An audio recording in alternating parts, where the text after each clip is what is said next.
श्रोते हो, चला श्रवण करूयात अध्याय 18. पंचगंगेच्या तीरी. नरसिंह सरस्वती 12 वर्षे राहिले. या पंचगंगा नदीची थोरवी फार आहे.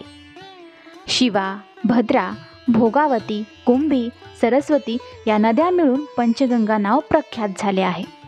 श्रीगुरूंनी गुप्तपणे राहण्यासाठी हेच स्थान निवडले. त्या तीर्थक्षेत्राचा उपयोग पुढे भक्तजनांचा उद्धार करण्यासाठी होणार म्हणून श्रीगुरू तेथे प्रकट झाले. तेथे असताना श्रीगुरू भिक्षेसाठी आमरापूर गावात जात असे. त्या गावात एक ब्राह्मण वेदाभ्यास करणारा होता. त्याची स्त्री पतिव्रता होती. तो ब्राह्मण केवळ ब्राह्मणांकडूनच कोरडी भिक्षा घेत असे व आपली उपजीविका चालवत असे. सात्विक वृत्तीचे नित्यकर्म करीत असे. त्याच्या घरासमोर दारापाशी एक मोठा घेवड्याच्या शेंगांचा वेल होता. त्या वेलाच्या शेंगा कधीकधी गावात भिक्षा मिळाली नाही तर उदरनिर्वाहाच्या कामी येत असत. एके दिवशी श्रीगुरू त्या विप्राच्या घरी भिक्षेसाठी गेले. त्याने त्यांचे आदराने स्वागत केले आणि भक्तीने षोडोपचारे पूजा करून घेवड्याच्या शेंगांची भाजी करून भोजन दिले. श्रीगुरूंनी ब्राह्मणाला आशीर्वाद दिला की आता तुझे दैन्य दूर झाले, दारिद्र्य दूर झाले, आता सुखाने संसार कर. असे म्हणून जाताना अंगणातील दाराजवळचा वेल तोडून टाकला व आपण संगमावर निघून गेले. हे पाहून त्या ब्राह्मणाची पत्नी व मुले त्या यतीश्वराला दोष देऊ लागले.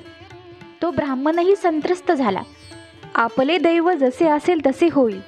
तो आपल्या बायका मुलांची समजूत घालू लागला. पूर्वजन्मीचा पाप पुण्याचा जसा ठेवा असेल त्याचप्रमाणे आपण आपले कर्म भोगतो. दुसऱ्यांना दोष देणे मूर्खपणाचे आहे. तो आपला तारक म्हणून भिक्षेसाठी आला. त्याने आपला दारिद्र्यरूपी दोष नेला, तेव्हा आता तोच आपल्याला तारी.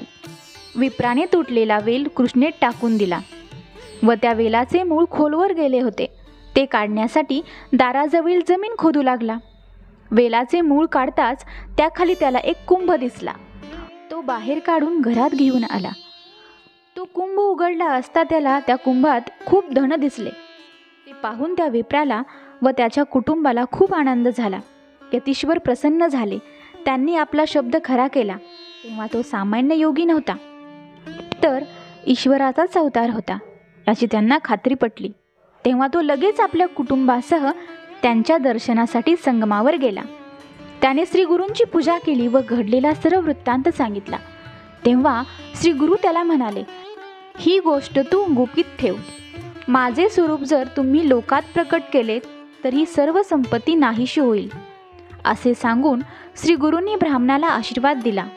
तेव्हा जो मनुष्य दैवहीन आहे त्याने गुरूंचा आश्रय करावा.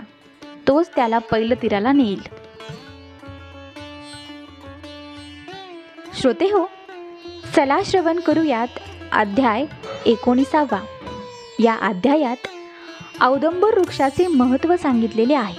त्याचा थोडक्यात कथाभाग असा आहे.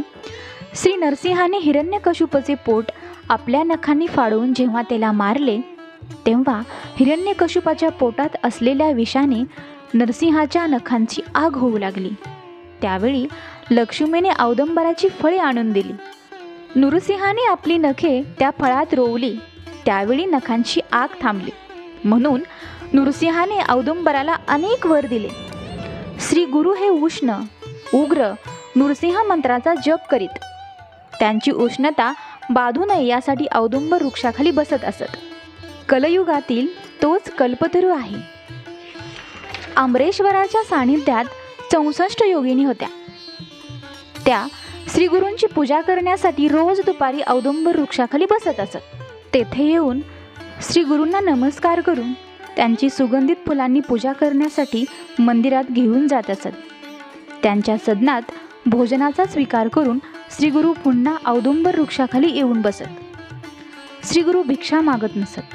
तेव्हा गावातील ब्राह्मणांना आश्चर्य वाटत असे व त्यांच्या दिनचर्येविषयी त्यांच्या मनात कुतूहल निर्माण झाले.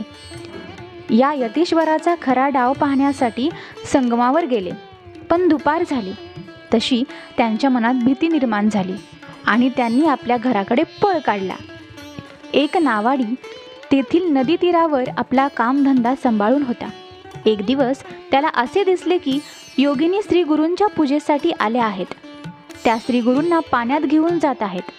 त्यांच्यासाठी नदीचे पाणी दुभंगून त्यातून वाट निर्माण झाली. त्या नावाड्याला खूप नवल वाटले. थोड्या वेळाने त्या श्री गुरूंना बाहेर घेऊन आल्या. त्या नावाड्याची खात्री पटली की देवकन्या ज्यांचे पूजन करीत आहेत ती व्यक्ती नक्कीच ईश्वरी अवतार आहे.